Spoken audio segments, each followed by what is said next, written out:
എല്ലാം തകർത്ത രാത്രി എന്ന നോവലിൻ്റെ 59-ാം ഭാഗത്തിലേക്ക് നമുക്ക് പ്രവേശിക്കാം. എല്ലാവരും കഥ മുഴുവനായും കേൾക്കാൻ ശ്രമിക്കണം കേട്ടോ. ഇഷ്ടമായെങ്കിൽ സബ്സ്ക്രൈബ് ചെയ്തതിന് ശേഷം ബെൽ ഐക്കണും കൂടി ആക്ടിവേറ്റ് ചെയ്തേക്കണം. കഥയുടെ ഓരോ ഭാഗവും ദിവസവും നമുക്ക് മുടങ്ങാതെ കേൾക്കാമല്ലോ. എല്ലാവർക്കും നല്ല ഒരു ദിവസം പ്രാർത്ഥനാപൂർവം ആശംസിക്കുന്നു. ലൂയിസ് പള്ളിയിലേക്കാണ് പോയത് എന്ന് നീതു അറിഞ്ഞത് കുറച്ച് കഴിഞ്ഞാണ്. പല കാര്യങ്ങൾക്കുമായി അപ്പൻ സാധാരണ പുറത്തു പോകുന്നതാണല്ലോ. മാത്രവുമല്ല, അപ്പന് തന്നെ ഭയങ്കര വിശ്വാസമാണെന്നാണ് നീതുവിൻ്റെ വിചാരം. അതുകൊണ്ട് എന്തായാലും അപ്പൻ താൻ പറഞ്ഞത് ശരിക്കും വിശ്വസിച്ചിട്ടുണ്ട്. ആ മുഖത്തെ സന്തോഷം കണ്ടപ്പോൾ തന്നെ മനസ്സിലായതല്ലേ. അങ്ങനെ സമാധാനപ്പെട്ടിരുന്നപ്പോഴേക്കുമാണ് അമ്മ കയറി വന്നത്. ജാൻസി അവളെ വിളിച്ചു ചോദിച്ചു, നീ കാര്യമായി പറഞ്ഞത് തന്നെയാണല്ലോ അല്ലേ? അതോ നിനക്ക് അപ്പനോടുള്ള പേടി കാരണം ചുമ്മാ നുണ പറഞ്ഞതാണോ? അങ്ങനെയാണെങ്കിൽ അപ്പൻ അവിടെ ചെല്ലുമ്പോൾ സത്യം അറിയും. തിരിച്ചു വരുമ്പോൾ നിനക്ക് ശരിക്കും കിട്ടുകയും ചെയ്യും. ഉള്ള കാര്യം എന്നോടെങ്കിലും പറഞ്ഞേക്ക്. ഞാൻ ആരോടും പറയാനൊന്നും പോകുന്നില്ല. വേറെ ആരോടും പറയില്ലായിരിക്കും. തൻ്റെ മനസ്സിലെ രഹസ്യം ചുരണ്ടി മാറ്റിയിട്ട് അതല്പം പോലും മാറ്റം വരുത്താതെ ഇന്ന് തന്നെ അപ്പനോട് പറയും. ഇവർ രണ്ടും ആര് മുതലുകൾ? നമുക്ക് നന്നായി അറിയാവുന്നതല്ലേ. ഓരോന്നും മക്കളുടെ അടുത്ത് ശരിക്കും അഭിനയിക്കും. എന്നിട്ട് കിട്ടുന്ന രഹസ്യങ്ങൾ അപ്പോഴപ്പോൾ പങ്കുവയ്ക്കുകയും ചെയ്യും. ചിലപ്പോൾ അങ്ങനെ വേണമായിരിക്കും ഭാര്യാഭർത്താക്കന്മാർ, ആർക്കറിയാം. ഉള്ള കാര്യം വേറെ ആരോടും പറയില്ലെന്നൊക്കെ എനിക്ക് നന്നായി അറിയാം. ഞാനും ഈ അമ്മയെയും അപ്പനെയും കാണാൻ തുടങ്ങിയിട്ട് കാലം കുറേ ആയതല്ലേ. ഇപ്പോൾ ജാൻസിയുടെ വരവിൻ്റെ ഉദ്ദേശം എന്താ? അപ്പനോട് പറയാത്ത കാര്യം വല്ലതും എൻ്റെ ഹൃദയത്തിൻ്റെ അടിത്തട്ടിലെങ്ങാനും ഒളിച്ചിരിപ്പുണ്ടെങ്കിൽ അത് മുങ്ങിയെടുക്കാനല്ലേ? വേണ്ട മോളെ, വേണ്ട മോളെ. ഇവൾ ശരിക്കും അപ്പൻ്റെ സന്തതി തന്നെയാണ്. അതാണ് ഇതിന് ഇത്രയും വക്രബുദ്ധി. തൻ്റെ സ്വഭാവമായിരുന്നെങ്കിൽ ആൾ പാവമായിരുന്നേനെ. എന്തായാലും തന്നോട് പറഞ്ഞാൽ വിവരം അങ്ങോട്ടെത്തും എന്ന് അവൾക്ക് നന്നായി അറിയാം. അതാണ് അവളുടെ ഈ വർത്തമാനത്തിൻ്റെ അർത്ഥം. എടി, ഈ പ്രായത്തിൽ സമപ്രായക്കാരായവരോ അതിലും അല്പം കൂടുതൽ പ്രായമുള്ളവരോ ആയ ചെറുക്കന്മാരോട് ഒരടുപ്പമൊക്കെ തോന്നുന്നത് സാധാരണമാണ്. അതൊക്കെ എല്ലാവർക്കും തോന്നിയിട്ടുള്ളതുമാണ്. അതാരും വീട്ടിൽ പറയില്ല. പിന്നെ ഞങ്ങളുടെയൊക്കെ കാലഘട്ടത്തിൽ ഇന്നത്തെ മക്കൾക്കുള്ള അത്രയും സ്വാതന്ത്ര്യവും ഇല്ലായിരുന്നു. അതുകൊണ്ട് പേടിച്ചിട്ടും പറഞ്ഞിട്ടില്ല. പറഞ്ഞു വരുന്നത് അമ്മച്ചിക്കും ആരോടോ ലൈൻ ഉണ്ടായിരുന്നു എന്നാണല്ലോ. എന്നിട്ട് എൻ്റെ പാവം അപ്പനെ ചതിച്ചു കാണും. അയാളെ തേച്ചിട്ടാണോ അല്ലയോ എന്ന് മാത്രമേ സംശയമുള്ളൂ. ആരാണ് ആ നിർഭാഗ്യവാനായ കാമുകൻ? അമ്മയാൽ ചതിക്കപ്പെട്ട പാവം മനുഷ്യൻ. ഇപ്പോഴത്തെ ഭാഷയിൽ പറഞ്ഞാൽ അമ്മച്ചി നിഷ്കരുണം തേച്ച അയാൾ ആരാണ്? സത്യം എന്നോട് പറഞ്ഞാൽ ഞാൻ അപ്പനോട് പറയാതിരിക്കാം. അല്ല, ഇനി ആ കാമുകൻ അപ്പൻ തന്നെ ആണോ? അതും അറിയില്ലല്ലോ. ആ പ്രയോഗവും അവളുടെ അടുത്ത് ഫലിച്ചില്ല. തൽക്കാലം അതുകൊണ്ട് ഇവിടെ നിന്ന് പിൻവാങ്ങുന്നതാണ് നല്ലതെന്ന് ജാൻസിക്ക് തോന്നി. എന്തായാലും പിന്നോക്കം പോയേക്കാം എന്ന് വിചാരിച്ച് അവൾ പറഞ്ഞു, നീ പറയുന്നത് പോലെ ആരെയും പറ്റിച്ചിട്ടുമില്ല, തേച്ചിട്ടുമില്ല. ആ വകയിൽ ആരും നിർഭാഗ്യവാനായിട്ടുമില്ല. ഒരാളിനോട് എനിക്കിഷ്ടം തോന്നി എന്നത് ശരിയാണ്. അത്രയേ ഉള്ളൂ. നിൻ്റെ അപ്പനെ കല്യാണം ആലോചിച്ചപ്പോഴാണ് ഞാൻ അങ്ങേരെ ആദ്യം കാണുന്നത്. അമ്മച്ചിക്കും ഇതുപോലെ ഇഷ്ടം തോന്നിയ സ്ഥിതിക്ക് വേണമെങ്കിൽ തനിക്ക് തോന്നിയ ഇഷ്ടം അമ്മച്ചിയോട് പറയാവുന്നതേ ഉള്ളൂ. പക്ഷേ അമ്മച്ചിയെ വിശ്വസിക്കാൻ കൊള്ളില്ല. അമ്മച്ചിയുടെ അടുത്ത് അത്രയും പറഞ്ഞാൽ പറയാത്തത് എന്തൊക്കെയോ കൂടിയുണ്ടെന്ന് അമ്മച്ചി അങ്ങ് കണക്കാക്കും. എന്നിട്ട് ആ പാവം ചെറുക്കനെ ഉപദ്രവിക്കാൻ കൂട്ടുനിൽക്കുകയും ചെയ്യും. അതുകൊണ്ട് തൽക്കാലം പറഞ്ഞതിൽ തന്നെ ഉറച്ചു നിൽക്കാം. അതുമതി. പിന്നെ ബാക്കിയുള്ള കാര്യങ്ങളൊക്കെ വരുമ്പോലെ നടക്കട്ടെ. അപ്പോഴേക്കും ലൂയിസ് തിരിച്ചു വന്നു. മുറ്റത്തു നിന്നും ശബ്ദം കേട്ട് ജാൻസി അങ്ങോട്ട് പോയി. തിണ്ണയിൽ നിന്നും രണ്ടാളും ഒരുമിച്ച് വീടിനുള്ളിലേക്ക് കയറി വരുന്നുണ്ട്. ആ വഴിക്ക് തന്നെ പോയതിൻ്റെ കാര്യങ്ങളെല്ലാം ലൂയിസ് ജാൻസിയോട് പറഞ്ഞു. ജാൻസി അവളോട് തന്ത്രത്തിൽ ചോദിച്ചതിൻ്റെ റിസൾട്ട് ലൂയിസിനോടും പറഞ്ഞു. ഇച്ചായൻ അങ്ങനെ പേടിക്കാൻ മാത്രമൊന്നുമില്ല. അങ്ങനത്തെ മണ്ടത്തരമൊന്നും അവളെങ്ങും കാണിക്കില്ല. ഈ ഭൂലോകത്ത് ആരെയും വിശ്വാസമില്ല എന്ന രീതിയിൽ പെരുമാറിയാൽ ശരിയാവില്ലല്ലോ. ഇനി അവൾക്ക് അങ്ങനെ ഒരു തോന്നലുണ്ടായാൽ തന്നെ അത് വെറുമൊരു തോന്നലല്ലേ ഉള്ളൂ. ആ വകയിൽ ഒരു തരത്തിലുള്ള അപകടവും ഉണ്ടാകാൻ പോകുന്നില്ല.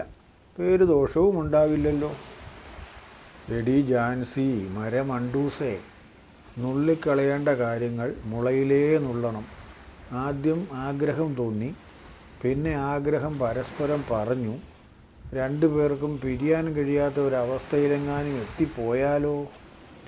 നീ ഒന്ന് ആലോചിച്ച് നോക്കിക്കേ. 10 പൈസയ്ക്ക് വകയില്ലാത്ത ഒരു ചെറുക്കനാണവൻ. വീടോ കൂടോ ഒന്നുമില്ല. ഓരോരുത്തരുടെ ദയവിലാണ് അവൻ കഴിയുന്നതും പഠിക്കുന്നതും. അവൻ്റെ കൂടെ നമ്മുടെ നീതു ഇറങ്ങിപ്പോകുന്ന ഒരു സാഹചര്യം ഒന്ന് ആലോചിച്ച് നോക്കിക്കേ. നിനക്ക് അപ്പോഴേ ബുദ്ധിമുട്ട് വരികയുള്ളൂ. വെറുതെ ചിന്തിച്ച് കാട് കയറേണ്ട കാര്യമില്ലല്ലോ. ആ പ്രശ്നം അവിടെ തീർന്നില്ലേ? തീർന്നുപോയ പ്രശ്നമോർത്ത് നമ്മൾ വിഷമിക്കേണ്ട കാര്യമൊന്നുമില്ല. തീർന്നത് തന്നെ. +2 പഠനത്തിൻ്റെ അവസാന കാലമായിരുന്നു. മറ്റു പിള്ളേരെല്ലാം തച്ചിന് കുത്തിയിരുന്ന് പഠനം തന്നെയാണ്. കിച്ചുവിനും അനുവിനും സ്നേഹയ്ക്കും അതിനൊന്നും പറ്റില്ല. ഇടവക തിരുനാളിനുള്ള ഒരുക്കങ്ങളും ആരംഭിച്ചു. നോമ്പ് ആരംഭത്തിന് തൊട്ട് മുമ്പുള്ള ഞായറാഴ്ചയാണ് സാധാരണഗതിയിൽ ആ ഇടവകയിലെ തിരുനാൾ ആഘോഷിക്കുക. തിരുനാൾ ആഘോഷവുമായി ബന്ധപ്പെട്ട് കിച്ചുവിനും അനുവിനും സ്നേഹയ്ക്കുമൊക്കെ നല്ല തിരക്കായിരുന്നു. കിച്ചുവിനെ സംബന്ധിച്ചിടത്തോളം എല്ലാ കാര്യങ്ങളിലും ആവശ്യ സമയത്ത് അവൻ ഇടപെടണം. എന്നാൽ നീതുവിനാണെങ്കിൽ കൊയറിൽ ഉള്ളതുകൊണ്ട് തിരുനാളിനുള്ള പാട്ടുകൾ പ്രാക്ടീസ് ചെയ്യുന്നതിൻ്റെ തിരക്കാണ്. മിക്കവാറും ദിവസങ്ങളിലും അവർ തമ്മിൽ കാണാറുണ്ട്. സാധാരണ പോലെ അധികമൊന്നും സംസാരിക്കില്ല എന്നേ ഉള്ളൂ. അനു പ്രാക്ടീസും കഴിഞ്ഞ് അപ്പോൾ തന്നെ സ്ഥലം വിടും. അനു പുറപ്പെടുന്ന സമയത്ത് മിക്കവാറും കിച്ചു തോരണത്തിൻ്റെയോ പന്തലിൻ്റെയോ മറ്റോ പണിയിലായിരിക്കും. അനു അങ്ങോട്ടൊട്ട് പോവുകയുമില്ല. അവിടെ ചെന്ന് അവനെ വിളിച്ചാൽ ആളുകൾക്ക് അതും ഇതും പറയാനുള്ള ഒരു കാരണമാകും. അതുകൊണ്ടാണ് അങ്ങോട്ട് പോകാറില്ലാത്തത്. ലൂയിസ് പള്ളിമുറിയിൽ ചെന്ന് കിച്ചുവിനോട് നീതുവിൻ്റെ കാര്യം ചോദിച്ച സംഭവത്തിന് ശേഷം കുറേ നാളത്തേക്ക് നീതുവും കിച്ചുവും പരസ്പരം മുഖാമുഖം കണ്ടില്ല എന്ന് തന്നെ പറയാം. നീതു വരുന്നത് കണ്ടു കഴിഞ്ഞാൽ കിച്ചു അവിടെ നിന്നും ഒഴിവായി പോവുകയാണ് ചെയ്യുന്നത്. നീതു എന്നാൽ ഒഴിവായി പോവുകയൊന്നുമില്ല. എന്നാലും നേരത്തെ പോലെ അങ്ങോട്ട് കയറിച്ചെന്ന് താല്പര്യമില്ലാത്ത അവനോട് സംസാരിക്കാൻ പോകാറുമില്ല. തിരുനാളിനുള്ള ഒരുക്കത്തിന് ഓടി നടക്കുന്നതിനിടയിൽ ഒരു ദിവസം അവർ തമ്മിൽ നേരെ വന്നു. പള്ളിയുടെ പടിഞ്ഞാറ് വശം അധികം ആളുകളൊന്നും ഇല്ലാത്ത ഒരു സ്ഥലത്ത് വെച്ചാണ് അവർ തമ്മിൽ കണ്ടത്. നിനക്കെന്നോട് പിണക്കമാണോടാ? അപ്പൻ നിന്നോട് ചോദിക്കാൻ വന്നത് ഞാൻ പറഞ്ഞിട്ടൊന്നുമല്ല. നാട്ടുകാർ ആരോ പറഞ്ഞുണ്ടാക്കിയ പ്രശ്നമുണ്ടാക്കിയതാണ്. എന്നോട് വിരോധമൊന്നും വിചാരിക്കേണ്ട കാര്യമില്ല. എനിക്കതിന് നീതുവിനോട് വിരോധമുണ്ടെന്ന് ആര് പറഞ്ഞു? എനിക്ക് സത്യത്തിൽ ആരോടും വിരോധമില്ല. അല്പമെങ്കിലും വിരോധം തോന്നുന്നുണ്ടെങ്കിൽ തന്നെ അത് എൻ്റെ വിധിയോട് മാത്രം. മാതാപിതാക്കളെയും വീടിനെയും എല്ലാം കൊണ്ടുപോയത് വിധിയല്ലേ. അതുകൊണ്ടാണല്ലോ ഞാൻ അനാഥനായത്. പാവം, അവൻ ഇപ്പോഴും ആ കാര്യത്തിൽ ദുഃഖമുണ്ട്. തങ്ങളൊക്കെ തങ്ങളുടെ സ്വാതന്ത്ര്യത്തിൽ മാതാപിതാക്കൾ കയറി ഇടപെടുന്നത് ഓർത്ത് ദുഃഖിക്കുന്നു. എന്നാൽ അവനാകട്ടെ അവൻ്റെ കാര്യത്തിൽ ഇടപെടാൻ മാതാപിതാക്കൾ ഇല്ലാത്തതിൽ ദുഃഖിക്കുന്നു. എന്തൊരു പരസ്പര വൈരുദ്ധ്യം! ഇല്ലാത്തപ്പോഴേ ഇല്ലാത്തതിൻ്റെ വിലയറിയൂ എന്ന് അമ്മ പറയാറുള്ളത് ശരിയായിരിക്കും. നീ എന്തൊക്കെ പറഞ്ഞാലും പോയവർ തിരിച്ചു വരില്ല. നീ വിധിയെ എത്ര പഴിച്ചാലും സംഭവിക്കാനുള്ളത് സംഭവിക്കാതിരിക്കുകയുമില്ല. എത്രയൊക്കെ ആയാലും നിൻ്റെ കാര്യങ്ങൾക്ക് മുടക്കമൊന്നുമില്ലാതെ നടന്നു പോകുന്നുണ്ടല്ലോ. അതോർത്ത് സമാധാനിക്കടാ. എനിക്കാകെ വിഷമമായിരുന്നു. ഞാൻ കാരണം നിനക്കൊരു ബുദ്ധിമുട്ടുണ്ടായല്ലോ എന്നോർത്ത്. അതില്ല എന്നറിഞ്ഞതുകൊണ്ട് സന്തോഷം. അധിക സമയം ഇവിടെ നിന്ന് വർത്തമാനം പറയുകയൊന്നും വേണ്ട.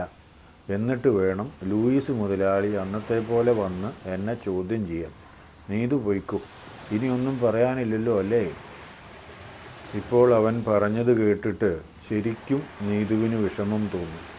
അപ്പൻ പള്ളിമുറിയിൽ ചെന്ന് ചോദിച്ചത് അവനെ സംബന്ധിച്ചിടത്തോളം വല്ലാത്ത വിഷമമായിട്ടുണ്ടെന്ന് തോന്നുന്നു. അതുകൊണ്ടായിരിക്കാം അവൻ അങ്ങനെ പറഞ്ഞ് തന്നെ ഒഴിവാക്കിയത്. എന്തായാലും തൻ്റെ ആഗ്രഹം നടക്കുമെന്ന് തോന്നുന്നില്ല. അതിനായി വാശി പിടിക്കാനോ മറ്റാരുടെയെങ്കിലും ജീവിതം നശിപ്പിക്കാനോ ഒന്നും ഞാൻ തയ്യാറല്ല. എനിക്ക് വിധിച്ചത് അവനാണെങ്കിൽ കൃത്യമായും സമയമാകുമ്പോൾ അവൻ തൻ്റെ അടുത്ത് വരും. അതല്ലെങ്കിൽ പിന്നെ വരാനുള്ള ആളാരോ അയാൾ വരും. അതുവരെ കാത്തിരിക്കാം.